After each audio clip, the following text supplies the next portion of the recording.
Dear friends नमस्कार जय जगन्नाथ। आज आम गोटे गुरुत्वपूर्ण टॉपिक उपर डिस्कशन करवा TOR terms of reference.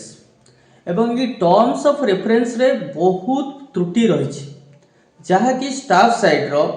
NCJCM Shiv Gopal मिश्र ताकू उल्लेख कर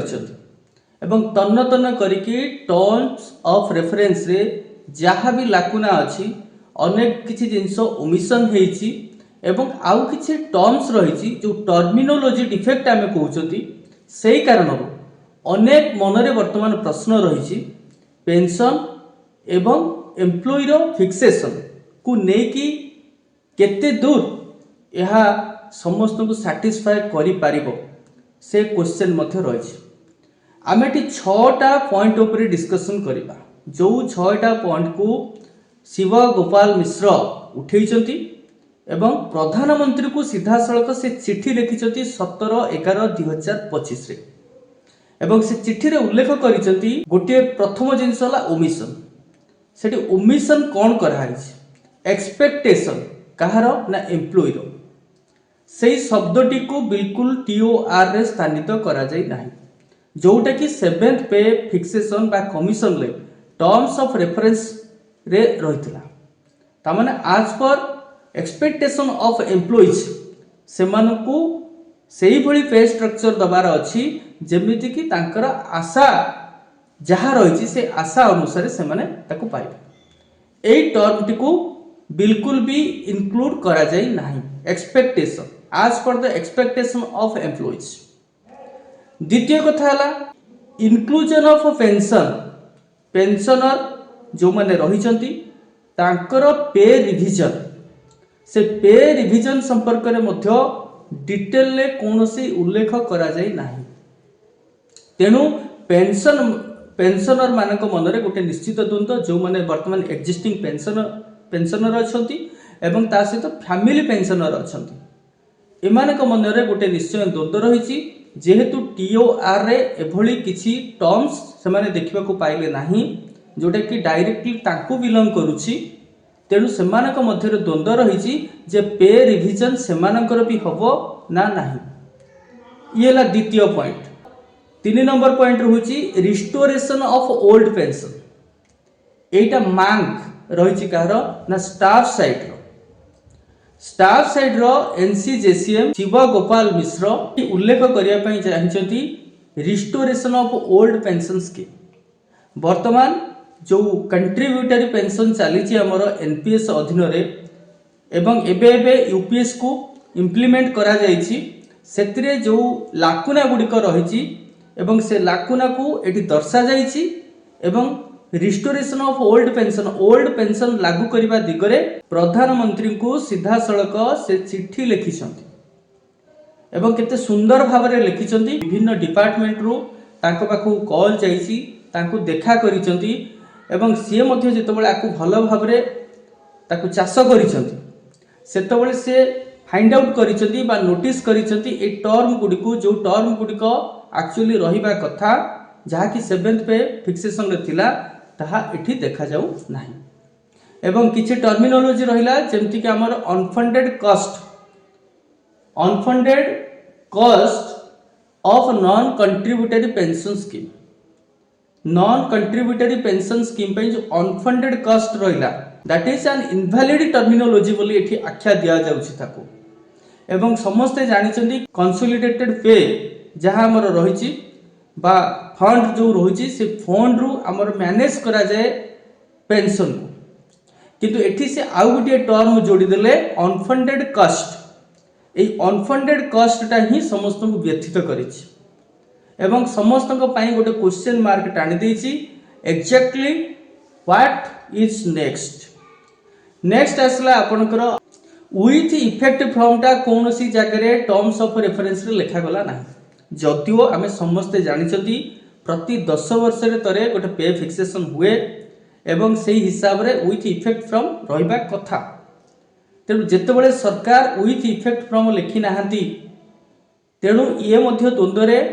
द्वंद्व सृष्टि करुछि जे जेतेबेले पे फिक्सेशन कमिटी बा पे कमिशन तार रिपोर्ट सबमिट करिवो रिकमेंडेशन सबमिट करिवो एवं सेटा जतबे अप्रूव हे जिवो गवर्नमेंट लागू करिवे तो को दिन रु लागू करिवे जो डेट रे अप्रूव होला से दिन टू लागू करिवे ना with effect from 1 January 2026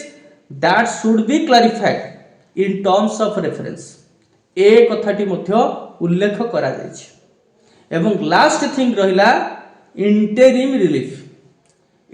relief कौन बहुत लेट रे पे कमिशन गठन करागला एवं 18 मासर समय दियागला पे कमिशन को जे से 18 मास मध्य तार रिपोर्ट सबमिट करिवो 18 मास भितरे तार कार्य जहाँ रही ताकू से पूरण करिवो विभिन्न डिपार्टमेंट रो एनालिसिस जहाँ रही ताकू से निरीक्षण करिवो एवं केमिति समस्तଙ୍କ ପାଇଁ आसी परिबो गुटिए भल पे मैट्रिक्स व्यवस्था बा पे स्ट्रक्चर जहाँ रही से दिगरे से चिंता करिवो एवं एपटे टर्म्स ऑफ रेफरेंस को लेकी जो प्रकार प्रोब्लेम तैयारी हेची जो प्रकार अनेक मनरे क्वेश्चन से तैयारी करूची तेणु सेगुड़िक जदि ठीक ढंग से आमेंडमेंट न हुए आउ थरे आमेंडमेंट करिबा पई एठी शिव गोपाल मिश्र प्रधानमंत्री को चिठी लिखिछन्ति इंटरिम रिलीफ रे 20% रिलीफ हिसाब रे दबा पई कुहा जायछि अर्थात वर्तमान जो 18 मास रो समय अवधि रहइबो बा लागू हो का 2 वर्ष लागिबो एई जो पीरियड टा हमर स्काई रॉकेटिंग जो दरदाम रही बा आकाश छुआ दरदाम वृद्धि जो रोची ताकू मैनेज केमती करिवो गोटे एम्प्लॉय तेणु सेथिपाई जेहेतु जे पर्यंत लागू हेइनी से मध्यरे 20% गोटे इंटरिम रिलीफ दबा पई निवेदन करा जायछि नजर पकांतु टोटाल चिठी ऊपर कौन रही से कौन से कहबा पई चाहिछन्ती एवं से जिनस ऊपर आमे टिके भल भाबरे तर्जमा करिबा देखो ये रहा आपणकर से लेटर जो लेटर टी लिखिं आपणकर national council staff side joint consultative machinery for central government employees एवं नवेम्बर 17 रे सिया को लिखिं to Shri Narendra Modi ji honourable prime minister of India prime minister's office south block Raisina hill new Delhi 110011 एटी रहा subject request for amendments in the terms of reference TOR of the 8th Central Pay Commission or CPC and for inclusion of pension revision for existing pensioners and family pensioners regarding एटा रहला subject एथि सहित मु जो पांचटा आपण पाखरे रखिली discussion कली total 6 T point ऊपर ए सब जिंस को से एठी उपस्थापन करिसंती Respected Prime Minister Sir, with profound respect and warm greetings, we extend our heartfelt gratitude for the constitution of the 8th Central Pay Commission under the esteemed chairpersonship of Srimati Justice Ranjana Desai, former Judge Supreme Court of India, Vice Ministry of Finance notification dated 3rd November 2025. ताने किछि vital aspect रही जो vital aspect कथा हमें चर्चा कले 6टा point ऊपर से 6टा पॉइंट ऊपर से चिट्ठी लिखिं एवं गोटी गोटी करके आप देखो ये रहा आपंकर omission of employees expectation in the TOR जो कथा हमें चर्चा कले जे मनुष्यर बा एम्प्लॉयर जो एक्सपेक्टेशन रही ता ऊपर कौन सी जिनस आपण लिखि ना टर्म्स ऑफ रेफरेंस रे ता रिफ्लेक्ट करू नै तेणु सेटा जेमती करिवो जेमती कि हमर 7th CPC रे थिला to work out the framework for an emolument structure linked with the need to attract the most suitable talent to government service, promote efficiency, accountability and responsibility in the work culture and foster excellence in public governance with due regard to the expectations of stakeholders. जदियो ए point उल्लिखित करागला terms of reference रे जे एमती भाबरे व्यवस्था हवा दरकार जेमती मोर talents will be attracted towards government service ठीक अछि एटा हमर पॉजिटिवनेस रहिछि एथरे किंतु फिर भी जो एक्सपेक्टेशन लो कथा कुआ जाउछि गोटे सरकारी कर्मचारी जेतबे 10 वर्ष प्रतीक्षा करिछि तार गोटे एक्सपेक्टेशन अछि तो से एक्सपेक्टेशन शब्दटी एठी कुआडे गला अर्थात आज पर द एक्सपेक्टेशन ऑफ एम्प्लॉइज तेणु ए पॉइंट गला आपनकर नेक्स्ट पॉइंट आपण लक्ष्य करंतु जोटा कि हमें डिस्कशन कले इंक्लूजन ऑफ पेंशन रिवीजन जोटा कि आपनकर existing pensioners and family pensioners ए कथाटी बिल्कुल भी लिखा जायनी The government approved the constitution of the 8th Central Pay Commission for revision of the salaries and allowances of over 1 crore employees and pensioners. जोटा कि stated हवा कथा. However, it is deeply concerning that the 69 lakh central government pensioners and family pensioners who have devoted decades of dedicated service to the nation, जो माने कि पाखापाखि 69 लक्ष कर्मचारी थिले बा पेंशनर एबे अछंती, जो माने कि डिकेड धरिकी दशक दशक धरिकी से काम करिसंती, नेशन बिल्डिंग रे सहायता करिसंती. तो सेमानकर ये होचे राइट. तेणु से राइट हिसाब रे देखबा गले आ पई स्वतंत्र व्यवस्थार आवश्यकता थिला एवं सेटा प्लेस होबार थिला टर्म्स ऑफ रेफरेंस रे, जोटा करा जाई ना. ये गोटे लाकुना से दर्शाइछंती. एवं तापरे थर्ड थिंग से रहिछि आपनकर आ गोटे किछि जिंस से रखिछंती, जेमति कि रिस्टोरेशन ऑफ कम्युटेड वैल्यू 11 वर्ष रे रिस्टोर करिया पई कुहाइछि, जोटा कि वर्तमान रहिछि 15 इयर्स. 15 इयर्स रे से कम्युटेड होछि, किंतु सेटा को कुहा होछि बा ताको दाबी रखा आइछि 11 इयर्स रे ताको करिया पई. एवं तास तो grant of enhanced pension by 5% every 5 years, प्रति 5 वर्ष रे 5% रे गोटे एनहांसमेंट दबा पई आफ्टर रिटायरमेंट से कथा मध्य रेकमेंड जोटा करथिला पार्लियामेंटरी स्टैंडिंग कमिटी, ता विषय उल्लेख करिया पई मध्य बा स्थानित करिया पई मध्य टर्म्स ऑफ रेफरेंस रे एठी कुहा जायछि बा दाबी रखा जायछि. एवं ता सहित extension of pension revision to all pensioners और family pensioners drawing benefits under the CCS और pension rule 1972 and that is now 2021. 2021 बा बिफोर 1972 अनुसार आमर जहा पेंशन रिविजन रो बेनिफिट सेमान को मिलबा कथा से सब जिंस जेमती मिलिबो ताकू मध्य आमर टर्म्स ऑफ रेफरेंस रे स्थानित करिवार आवश्यकता अछि, जोटा कि करा जाय नाही. नेक्स्ट थिंग आसला आपनकर restoration of the old pension scheme. एवं सेटा में ऑलरेडी डिस्कशन करि सारिछंती. आमर वर्तमान जो माने एनपीएस अधीन रे कर्मचारी अछंती, बहुत टीचर होंतु बा अदर एम्प्लॉइज होंतु, समस्तकर गोटे रही जो मैंने बहुत अल्प दिन धरिकी सर्विस कले 10-12 वर्ष 15 वर्ष सर्विस करिसंती, सेमानकर पेंशन कार 1000 कार 1200 कार 1500 आसुची, जोथरे कि तांकर वृद्धावस्था आदौ सिक्योर नुह. बरं तार तो अधिका समान अटल पेंशन योजना रे पैसा इन्वेस्ट करथिले 5000 टका लेखा पाई थाते. तेणु एई जो जिनसटा रही जो त्रुटिपूर्ण रही जड़े सर्विस करिवो देश पई सेवा करिवो, से स्टेट गवर्नमेंट रे करू बा आपनकर यूनियन गवर्नमेंट रे करू, तापरे जदि तार वार्धक्य रे सी होची निजको सुरक्षित न मणि पारला बा निजर गुजराण को से मेंटेन न पारला, ताहले देश ता पई कोन कला. ए क्वेश्चन मध्य अराइज होची. तेणु रिस्टोरेशन ऑफ ओल्ड पेंशन ऊपर विचार करिकी रिस्टोर करिया पई मध्य दाबी उपस्थापन करा जायछि. नेक्स्ट थिंग रहिला आपनकर 4 नंबर रे in appropriate reference to unfunded cost of non contributory pension scheme. ताने जो अनफंडेड कॉस्ट टी एटा या द्वारा कोन आमे कोन सेत्रु बुझिबा, ए टर्मिनोलॉजी एक्चुअली डिफेक्टिव, जोटा कि रिमूव करिवार आवश्यकता अछि. एवं ता सहित एई भली हमरो अमेंडमेंट होबा दरकार, जेमति कि टर्मिनोलॉजी रे डिफेक्ट नथिबो बा सिए कोनोसी एम्प्लॉई बा पेंशनर ता मन भितर संशय तयारी करू नथिबो. केना जो 10 इयर्स रो गोटे रहिछि एक्सपेक्टेशन जे 2026 रे गोटे पे फिक्सेशन होबो, 8th पे फिक्सेशन, एवं बहुत आमर सैलरी रे ग्रो अप होबो, एवं आमे आमर जहाँ भी रहिछि आवश्यकता we can fulfil in future. एई जो प्रकार आशा एवं भरोसा रहिछि, से आशा भरोसा को स्ट्रेंथन करिवा एवं ताकू दृढ़ीभूत करिवा सरकारकर मध्य आवश्यकता रहिछि. तेणु से ऊपर मध्य कोनसी जिंस सेठी कहिले नाही बा टर्म्स ऑफ रेफरेंस रे से रिफ्लेक्ट कला नाही. एवं लास्ट जोटा 5 नंबर पॉइंट रहिला, जोटा कि मेंशन करा हैने विथ इफेक्ट फ्रॉम, जोटा कि हम कहउछन date of effect of the 8th CPC recommendation. आमे ऑलरेडी आलोचना कर सलेन. ए क्वेश्चन मध्ये आसबार संभावना ए क्वेश्चन मध्ये अराइज होउची, एति पई अराइज होउची जेतु टर्म्स ऑफ रेफरेंस जहा एथर दिया गला पे कमिशन को,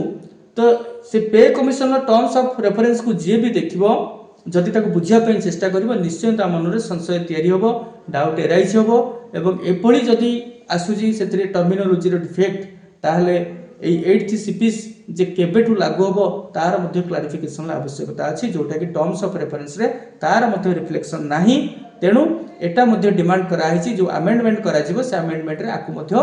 इंक्लूड करा जाऊ. नेक्स्ट एट लास्ट जोटा आपनकर रहिला जोटा कि एटा दाबी दाबी रहिला जे इंटरिम रिलीफ जो दरदाम वर्तमान आकाश छुआ रोची से आकाश छुआ दरदाम को आखि आगे रखी जेहेतु आमर वर्तमान पे कमिशन टी 18 मासर समय ता हाथ रही 18 मास भितर 2 मास भी हो पारे 3 मास भी हो पारे that depends upon the pay commission और पे फिक्सेशन कमिटी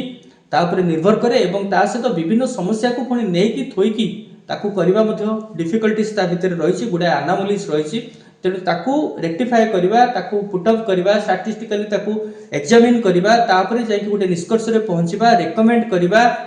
एवं तापर गवर्नमेंट अप्रूव करबा कला परे जाई कि आपण पे फिक्सेशन ले लाभ नहीं पारिबे ये जो लेंदी प्रक्रिया से लेंदी प्रक्रिया जो 18 मास से समय दिया है सेटा जदि 18 मास ही लागी गला ताले से इम्प्लीमेंट हो का आपनकर आहुरी 2 मास 3 मास गड़ी जाई पारे तेणु ये जो पाखापाखि 2 इयर्स ए 2 इयर्स भितरे सैलरी रो ग्रोथ जो हो नहीं केवल आपनकर से समयटा जो डीए आपनकर जहाँ आसीबो सेटा दिया जिवो किंतु इंटरिम रिलीफ हिसाब रे 20% इनक्लूड करके ताकर पे आउ जो माने पेंशनर अछंती तो सेमानकर जो पेंशन बेसिक ऊपर दिया जाई ताकू वर्तमान जो अंतरीण राहत आमे कहि परिबा सेटा मिलिबार आवश्यकता अछि बोली उठेइछंती हमर शिव गोपाल मिश्र एनसीजेसीएम स्टाफ साइट तेणु ए सब जिनस निश्चित भाव में याकू जेतेबेले मोदी जी निजे पढ़िबे एवं जानिबे तो वर्तमान जो क्षोभ रही एम्प्लॉई मानक भितरे एवं जो आशाटी रही से आशा जो क्षीण होगा जाऊँगी कहीं जेनेराली जितेबाला आम 2.2 कथा कहूँ अनेक एम्प्लॉइज अच्छा जो मैंने कि कहते ना ये हम नहीं कहीं धीरे धीरे भरोसा तुटा बसला किंतु शिवगोपाल मिश्र ताकू भरोसा रखिंट एवं प्रधानमंत्री मोदी जी ऊपर भरोसा रही लास्ट को से लिखिं under your dynamic leadership India has emerged as a global model of governance, economic resilience and national pride. The government employees and pensioners of this country have always stood soldier to soldier with your vision of a Viksit Bharat and remain steadfast in their commitment to national service. इतने सुंदर कथाटे last को से लिखिं जोटा कि मोदी जी को motivate करने यथेष्ट जे निश्चय से जो कथा को ये उल्लिखित कर शिवगोपाल मिश्र विकसित भारतर कथा कहते एवं ग्लोबल लीडर कथा कहते तेणु वर्तमान समय निजर एम्प्लॉई मान को खुशी रखा एवं कांध को कांध मिसेकी जो भाई भाव में एम्प्लॉइज माने बहुत परिश्रम करिकी ए देशर अर्थनैतिक अवस्था को ग्रोथ करिसेंती एवं सिस्टम को पूरापूरी बदलई कहीं केवल जड़े ही ए कार्य करें टोटाल सिस्टम लगी पड़ी भारत आज ग्लोबल लीडर बनवाई जाऊँगी तेणु से क्षेत्र में आमर जो एक्सपेक्टेशन रही निश्चित भाव में आमर पूर्ण हम बोली आम आशा रखा एवं एटी से कहते 2.86 आम कम नबू ना गोटे इंटरव्यू में मुझे देखी शिवगोपाल मिश्रंकर जे 2.86 आम कम नबू ना ताल से भाव में लबी रही ता सहित ये आउ गोटे जिन रहा आपंकर फैमिली यूनिट आज पर्यटन गवर्नमेंट फैमिली यूनिट को 3 करके रखी अर्थात 3 जन गोटे फैमिली यूनिट बापा माँ एवं ताकर छुआ दीटा